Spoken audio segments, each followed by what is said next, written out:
Have you ever stopped to think that maybe everything you were taught about God was carefully edited? I know it sounds absurd. After all, it's been almost 2,000 years of tradition, majestic cathedrals, doctrines preached from solemn pulpits. But what if I told you that at the heart of this story lies a secret so powerful that it could completely change the way you see faith? In this video, I'm going to show you how the Council of Nicaea, driven more by political interest than by divine revelation, reshaped who Jesus was and molded the Christian faith as we know it today. And more, you'll discover today how to reclaim a free, vibrant, and genuine spirituality, without filters, without masks. Get ready. What you're about to learn will set you free from fear, deliver you from blind faith, and open your eyes to a truth that has been hidden for centuries. The invitation is made. All you need now is courage to listen until the end and a thirst for answers. He points out that in the early days of primitive Christianity, interpretations of the historical Jesus were as varied as the colors of the rainbow. Each community crafted its own sacred portrait. Like a wise mentor offering counsel, he reminds us that from the very first chapters of history, chapter 1, verse 1, there was no absolute consensus. There were voices echoing the purity of a Gospel of Thomas and the charm of Mary Magdalene, paving the way for a mystical Christianity full of diversity. Among the sacred pages, narratives inspired both freedom and the fight against theological censorship, shaping the formation of the canon. In this vibrant setting, religious control and the reform of faith were still distant ideas, permeated by the spirit of free spirituality. He highlights that, over time, the plurality of beliefs became a complex mosaic, each piece carrying its own emotion and meaning. Like a sage unveiling secrets, he cites passages that recall, chapter 2, verse 3, the grandeur of a Gospel of Thomas, rich with nuances. In the ancient words, one could hear the echoes of the Gospel of Philip and the memories of Mary Magdalene, woven into a rich tapestry of faith. Each group, with its own personal touch, challenged what would later be imposed, revealing that mystical Christianity did not conform to Christian orthodoxy. This diversity, still present in the traditions of apocryphal texts, inspired those seeking a truth that transcended theological censorship. He engagingly emphasizes, in a friendly conversational tone, that the transformation of Christianity didn't happen by accident, but was marked by an unexpected plurality. In the words of the ancients, where the Gospel of Thomas found an echo, the spirit of the historical Jesus manifested simply and powerfully. Chapter 3, verse 5. It told stories of a time when institutionalized faith had not yet dominated, and interpretations were as dynamic as life itself. It was in this environment that Christian diversity proved essential to the richness of the teachings, breaking through imposed limits. He invites the reader to reflect on how each narrative, even if fragmented, expanded the vision of a plural and living Christianity. With a keen eye, he narrates that each community carried a unique experience, where the essence of each text, from the Gospel of Philip to the accounts of Mary Magdalene, shone with intensity. Chapter 4, verse 4. The narrative intertwined with ideas of freedom and discovery, where religious control became an obstacle to overcome. He suggests that to apply such lessons, the reader could explore inspiring works like The Power of Habit, which reveal the importance of personal transformation. Thus, through challenges and triumphs, diversity and plurality marked an era where faith was as fluid as time itself. This historical memory leaves a call to avoid the rigidity of orthodoxy and make room for a continuous reform of faith. He points out that before the Council of Nicaea, the essence of Christianity pulsed with an energy as liberating as the first light of a new dawn, chapter 5, verse 2. Interpretations of the historical Jesus acted like bridges connecting the souls of believers to a reality full of mysteries and discoveries. Amid the whispers of apocryphal gospels and the yearning for free spirituality, each account carried the promise of a faith that transcended religious control. The reader is invited to imagine experiencing a journey where every little discovery becomes a step toward true understanding. The richness of these teachings opens doors, suggesting that true knowledge is not found in ready-made answers, but in relentless seeking. He concludes this segment by emphasizing that the transformation of early Christianity offered fertile ground for new interpretations, where diversity and freedom coexisted. Chapter 6, verse 7. Without the tyranny of institutionalized faith, the accounts were many, and religious control was still a distant concept, allowing free spirituality to flourish. In his narrative, he mentions the importance of seeking diverse sources, books, articles, debates, to better understand the nuances of the Gospel of Thomas and the teachings of Mary Magdalene. With this vision, he leaves a subtle hint that much remains to be explored, opening a delicate loop for the next topic, where Constantine's intervention would bring new challenges to understanding. And thus, the invitation remains open to keep unraveling the secrets of history, turning every discovery into deep learning. He observes that it was in the figure of Constantine, a cunning emperor and master strategist, that the story of early Christianity began to bend dramatically. Chapter 7, verse 1. Constantine, who viewed power like a chessboard, quickly realized that Christian diversity was a risk to his fragmented empire. By calling the Council of Nicaea, his goal was as clear as noonday: to unify not only borders, but also minds and hearts. The faith that had once flowed freely through the apocryphal Gospels was now being hemmed in by invisible walls of religious control. And thus, the genuine impulse for free spirituality began giving way to an institutionalized faith. It's as if Constantine, with one hand, embraced mystical Christianity, and with the other, tightened chains around it. Chapter 8, verse 2. He needed a historical Jesus who would serve Rome, not a Messiah who would spark spiritual revolutions. Thus, at the gathering of the bishops, he planted the seeds of Christian orthodoxy, deciding what should be remembered and what would be forgotten. It was easier to deal with a silenced gospel of Philip than with ideas that inspired freedom and questioning. This masterstroke, one many still don't fully perceive, subtly, almost imperceptibly, changed the course of faith forever. The mentor reflects that the Council of Nicaea was a turning point, but not in the way many believe. Chapter 9, verse 5. It wasn't the Holy Spirit dictating the council's decisions. It was political interests and the need for religious control.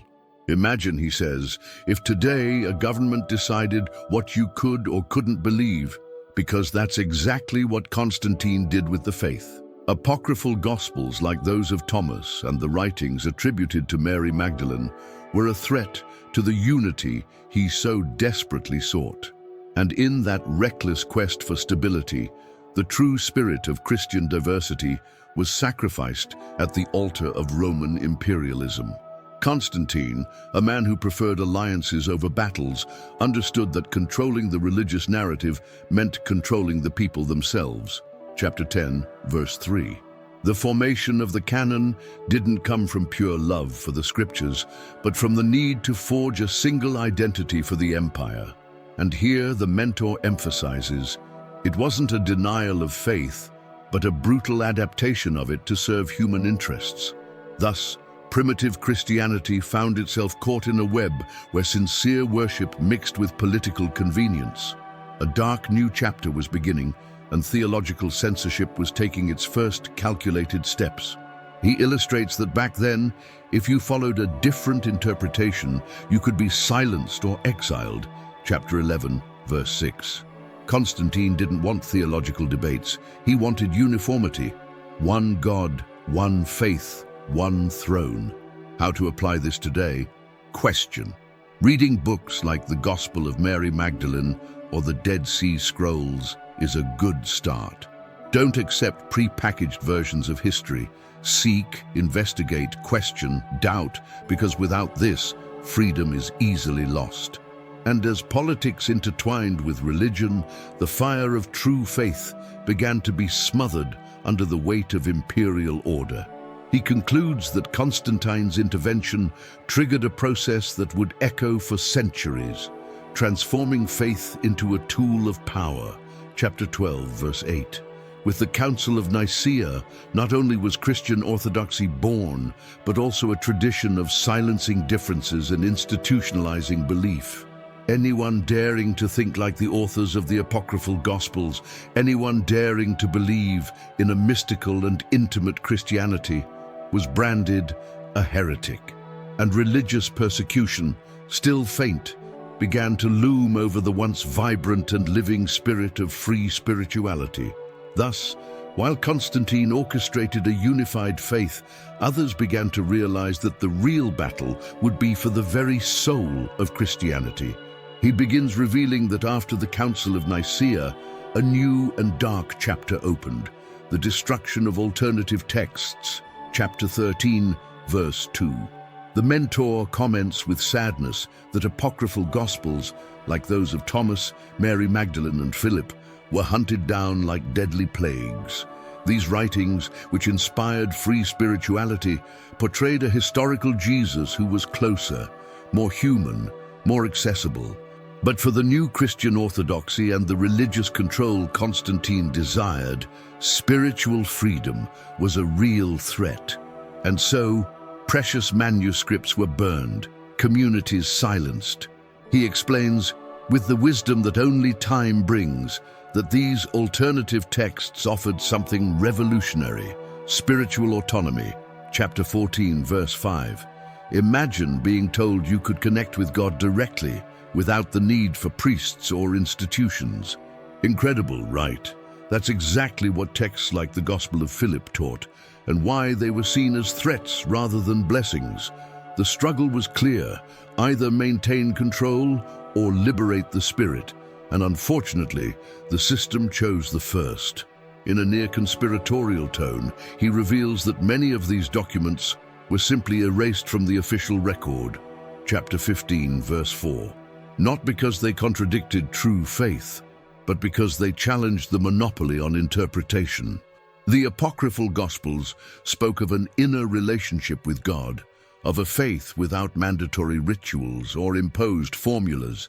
It's as if Roman imperialism extended its shadow over the very soul of early Christianity, and that shadow still hovers over many teachings we accept without question today. The mentor says it wasn't just a physical destruction, but an attempt to erase memories, traditions, and entire communities. Chapter 16, verse 6. Free spirituality, rich with nuances and living experiences, was suffocated under the weight of institutionalized faith. Imagine texts that could have enlightened minds and freed hearts, deliberately hidden to strengthen Christian orthodoxy. But, as he wisely reminds us, truth is like water. It can be diverted but never completely contained. And a few surviving manuscripts still whisper the secrets of a pulsing mystical Christianity. He compares this process to the brutal pruning of a mighty tree. Chapter 17, verse 1.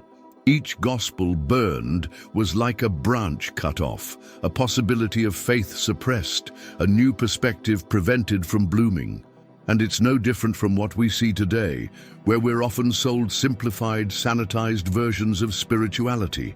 The mentor recommends: explore, question the official versions, go beyond the walls built by traditional history, because only then is it possible to reclaim the living essence that should never have been hidden behind dogmas and decrees. He closes this segment by showing that the destruction of alternative texts was just the beginning. Chapter 18, verse 3. Theological censorship would intensify, religious control would take even harsher forms, and religious persecution would grow brutal. The mentor leaves a provocative thought hanging in the air.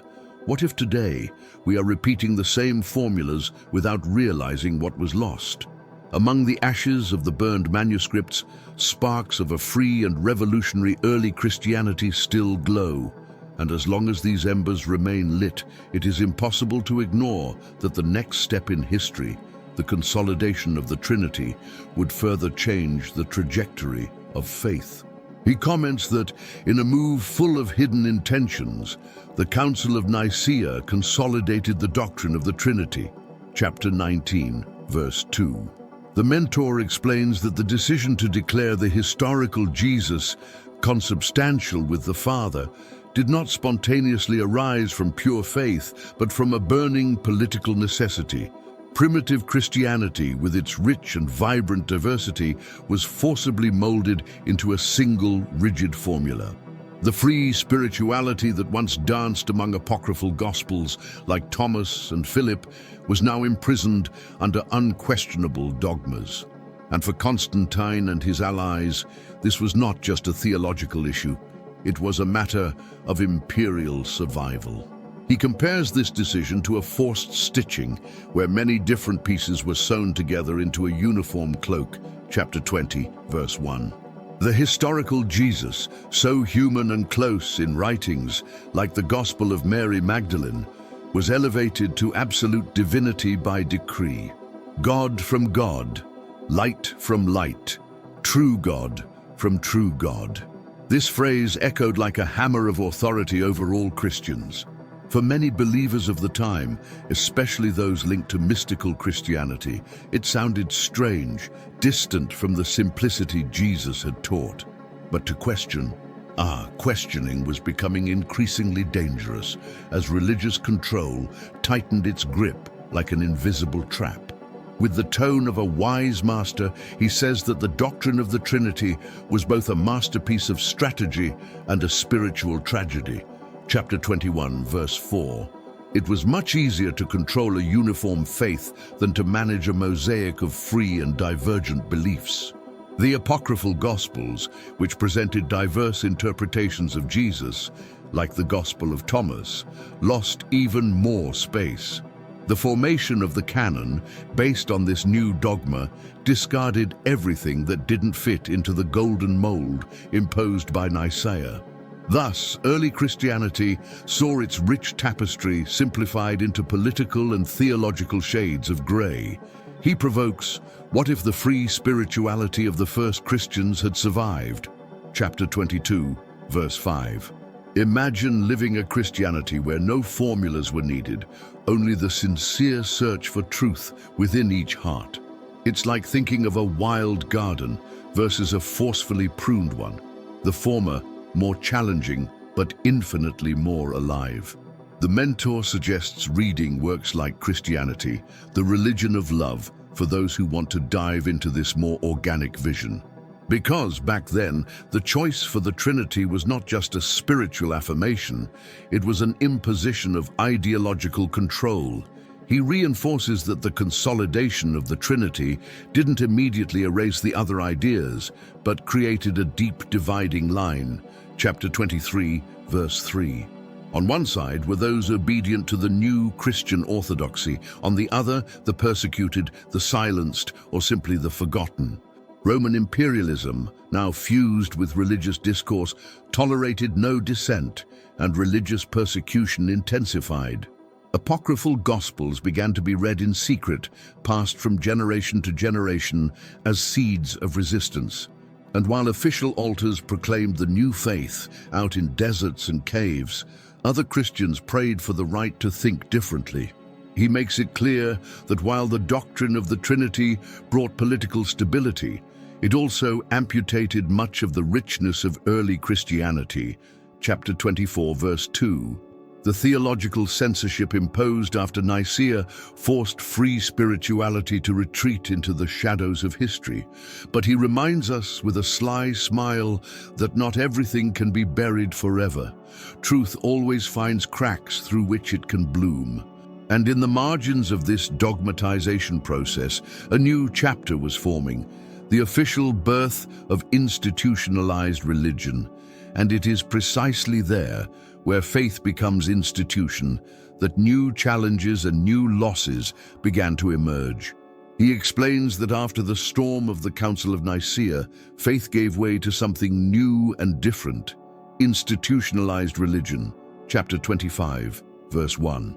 The mentor sighs as he narrates how primitive Christianity, once vibrant with diversity and free spirituality, was shaped into a rigid structure. The words of the historical Jesus, once full of freshness and challenge, began to be boxed into dogmas. Where mystical Christianity once bloomed, now appeared formulas and rules that had to be accepted without question. And sadly, questioning was no longer an act of faith, but a crime against the new Christian orthodoxy. He compares this process to building a city with high walls to protect freedom, when in reality it only imprisoned it.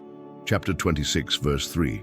Institutionalized faith demanded uniformity, one interpretation, one salvation, one way, the one approved by religious authority. Imagine living in a time when even your thoughts about God had to be regulated. Well, that's exactly what happened. Apocryphal Gospels like Thomas and Mary Magdalene were swept under the historical rug. And in the silence imposed by theological censorship, religious control over souls grew stronger with each new decree. The mentor says that in this new scenario, religious persecution was not only physical, but also spiritual. Chapter 27, verse 5. Anyone daring to believe in something outside the official canon or to cultivate free spirituality was marginalized and silenced. Faith, once a vibrant adventure, became a lifeless script to be memorized. He suggests, think about how it would feel if today all your prayers, your thoughts about God, had to follow a standardized manual. Uncomfortable, right? Well, it was exactly this transformation that erased precious nuances of primitive Christianity. He recounts that the Church, now as an institution, assumed not only the role of guardian of faith, but also guardian of power. Chapter 28, verse 6. With this, the figure of the historical Jesus, who had walked among sinners and challenged religious authorities, was domesticated. The subversive and liberating words of the apocryphal Gospels became too dangerous for the new status quo. The message of love and freedom was reinterpreted to sustain hierarchies and political structures, and in this web of interests, the purity of spirituality was replaced by institutional obedience. He comments, with a touch of acidic humor, that institutionalized Christianity was like that neighbor who renovates his whole house but forgets to preserve the most beautiful part. Chapter 29, verse 4. Religious control spread like weeds, choking out the Christian diversity that once illuminated early communities. Texts like the Gospel of Philip, which spoke of the intimate union between man and God, were deemed subversive and erased. The mentor proposes, to reconnect with those roots, it's necessary to seek alternative sources, study deeply, and question imposed certainties. Because faith without awareness is like a bird with clipped wings, still alive, but unable to fly. He closes this topic with a warning. The institutionalization of faith was not an end, but a new beginning filled with hidden challenges. Chapter 30, verse 2. Behind the beautiful cathedrals and elaborate liturgies hid the scars of a free spirituality that had been mutilated, and even in the shadows, mystical Christianity, resilient like deep roots, continued to pulse in secret. This silent battle between freedom and control was preparing the ground for an even darker chapter, the advance of ideological control and brutal censorship. And with that, the mentor invites the reader to keep moving forward, to discover how power would dig even deeper into the heart of faith. He tells us that once religion became institutionalized, ideological and religious control became inevitable. Chapter 31, verse 1. The mentor states that the freedom of thought that once shined in primitive Christianity began to be seen as a mortal threat. The Christian diversity, so present in the early centuries, was now treated like weeds to be mercilessly uprooted. Roman imperialism, which had already tamed entire peoples, now sought to tame the spirit as well. And the apocryphal Gospels, with their messages of free spirituality, were seen as poison to the system. He compares the situation to a garden where only one flower is allowed to grow. Chapter 32, verse 2. Christian orthodoxy, imposed as absolute truth, suffocated any attempt to revive the multiple beauty of faith. The Gospel of Thomas, with its internal and mystical teachings, was now an enemy to be eliminated. The mentor suggests, if you want to keep your mind free, seek out different sources like the Lost Gospels of Nag Hammadi, and always question. Because true faith cannot grow in soil poisoned by theological censorship. He reminds us that religious persecution was not only meant to punish dissidents, but also to mold consciences. Chapter 33, verse 3. It was more efficient to make people believe without questioning than simply to silence them by force. The formation of the official canon was not the result of pure divine revelation, but of political, strategic, and often arbitrary choices. Mystical Christianity, which invited introspection and personal discovery, was declared heresy. Thus, the faith that should have set souls free became for many a new prison. The mentor draws a strong analogy. It was as if the empire placed a golden mask over the face of faith. Chapter 34, verse 4. On the outside, religion looked glorious. On the inside, it carried the scars of imposition, loss, and forced silence. Gospels like Philip's, which spoke of an intimate union with God, were too dangerous for the new system of religious control. The mentor challenges, do not accept everything you're told as absolute truth. Search, read, compare, think, just as the early Christians did. Because the freedom of faith isn't inherited, it must be conquered. He observes that many who tried to preserve the old faith paid with their lives. Chapter 35, verse 5. Silent martyrdoms, secret persecutions, entire communities wiped from history, all to maintain the appearance of religious unity. Theological censorship was as brutal as any sword, for it killed ideas, stifled doubts, and suffocated discovery. The mentor encourages, if today we have access to texts like the Gospel of Mary Magdalene, it's because brave souls risked everything to preserve them. And it is our responsibility to honor that courage by seeking truth beyond the walls of tradition. He finishes this block with a provocative whisper. Ideological control can mold traditions, but it can never fully extinguish the flame of the search. Chapter 36, verse 2. Even in the darkest eras, there were always those who hid manuscripts, passed down secret teachings, and dreamed of a truer faith. And today, living in a time of almost unlimited access to information, we no longer have any excuse to accept everything with closed eyes. The flame that kept free spirituality alive still burns. We only need the courage to approach it. And as that flame flickers, he leads us to the next step, the discovery of lost texts and the rediscoveries that survived time and persecution. He reveals, eyes shining, that despite all efforts at theological censorship, many lost texts survived. Chapter 37, verse 1. The mentor shares that discoveries like the Nag Hammadi library were like treasure chests unearthed from the sands of time. Their forgotten apocryphal gospels slept, the Gospel of Thomas, the Gospel of Philip, the Gospel of Mary Magdalene, whispering forbidden truths. It was mystical Christianity resurfacing, bringing back the Christian diversity once smothered by institutionalized faith. These manuscripts, hidden for centuries, survived as tiny sparks of free spirituality. He compares these discoveries to messages in bottles cast into the sea during a storm. Chapter 38, verse 2. Imagine men and women, nearly 2,000 years ago, hiding their scrolls because they knew that the truth had to survive.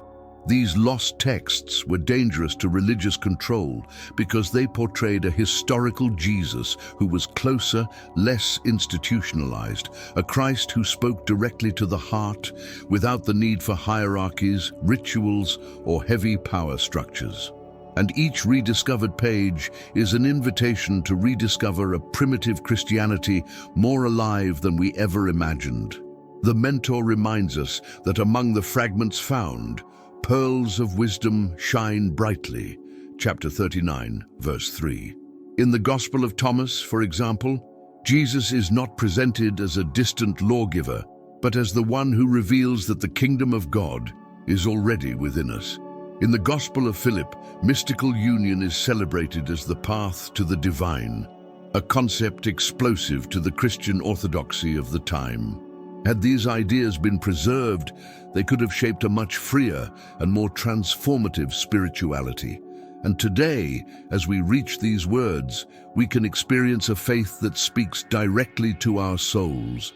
He reinforces that these texts reveal a picture of faith very different from what official history painted. Chapter 40, verse 4. Here, Christian diversity is not a problem to be solved, but a richness to be celebrated. Mystical Christianity, which danced in the deserts and hid in caves, showed that there were countless ways to live genuine faith. The Mentor advises, read the Gospel of Mary or the Gospel of Judas, and allow yourself to be provoked, questioned, and renewed, because discovering these texts is like lighting a torch in a tunnel long darkened. He emphasizes that the rediscovery of these documents not only rewrites history, it redefines our spirituality today. Chapter 41, verse 5. In times of watered-down faith and ready-made answers, finding the richness of Christian diversity is like breathing fresh air after years underground.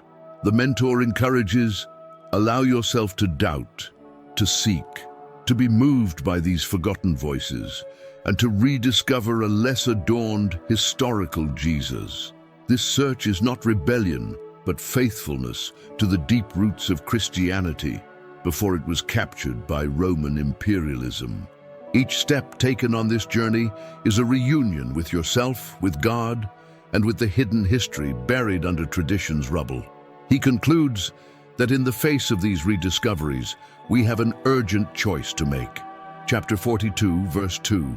Accept the official version shaped at the Council of Nicaea, or dive into the free spirituality that has bravely resisted time and persecution. These texts, like open windows into time, call us to re-examine what we have accepted as unquestionable. And as we lean into these buried truths, we realize that genuine faith is far vaster, more beautiful, and more challenging than we ever imagined. With this key in hand, the Mentor opens a portal to the final great invitation, a deep reflection on what true faith really is.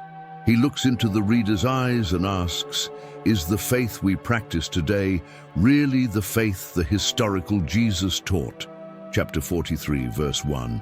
The Mentor reveals that after so many layers of theological censorship, religious control, and institutionalized faith, it's hard not to wonder, could it be that the primitive Christianity, rich with diversity and free spirituality, would have given us a far richer journey? The Council of Nicaea, backed by Roman imperialism, sealed one path, but not necessarily the only one, nor the purest. And now, in the 21st century, the flame of questioning reignites within us. He explains that reflecting on these questions is not an act of rebellion, it is an act of spiritual courage. Chapter 44, verse 2. Just as the authors of the apocryphal Gospels dared to preserve alternative truths, we too are invited to seek further. Reading the Gospel of Thomas or the Gospel of Philip today is like hearing ancient voices crying out for freedom.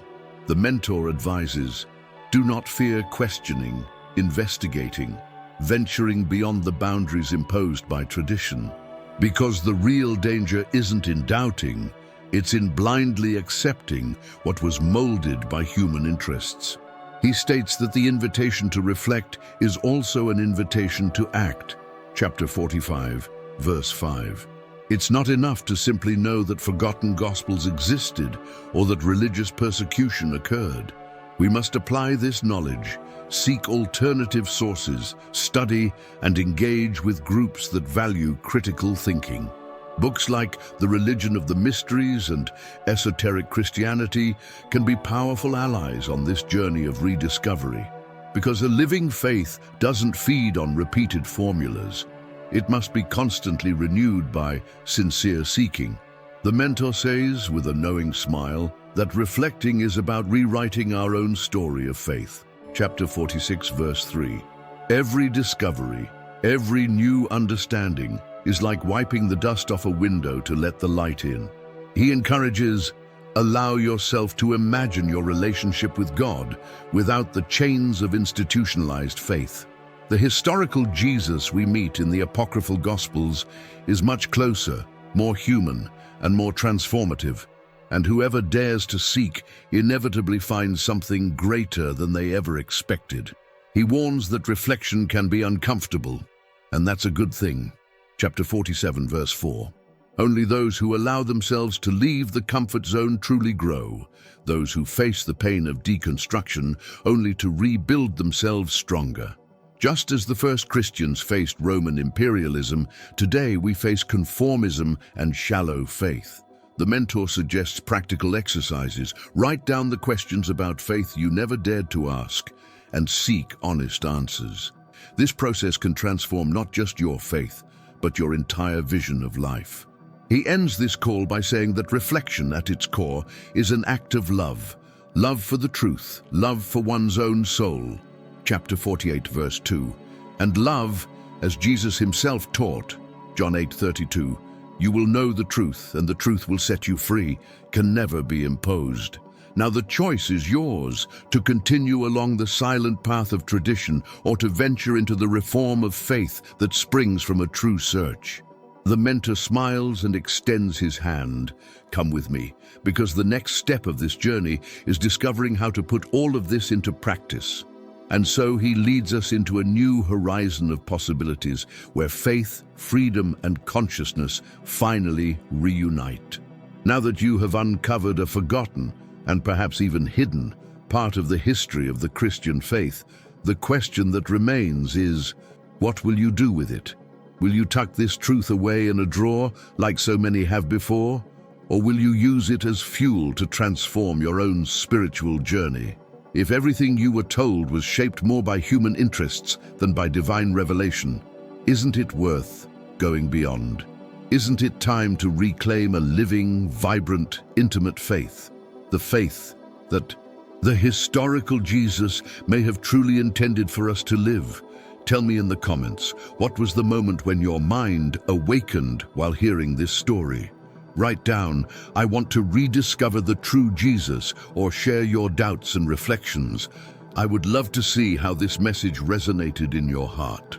And hey, if you want to keep walking this journey with me, rediscovering the forgotten roots of faith and uncovering what really happened, subscribe to the channel and turn on the notification bell.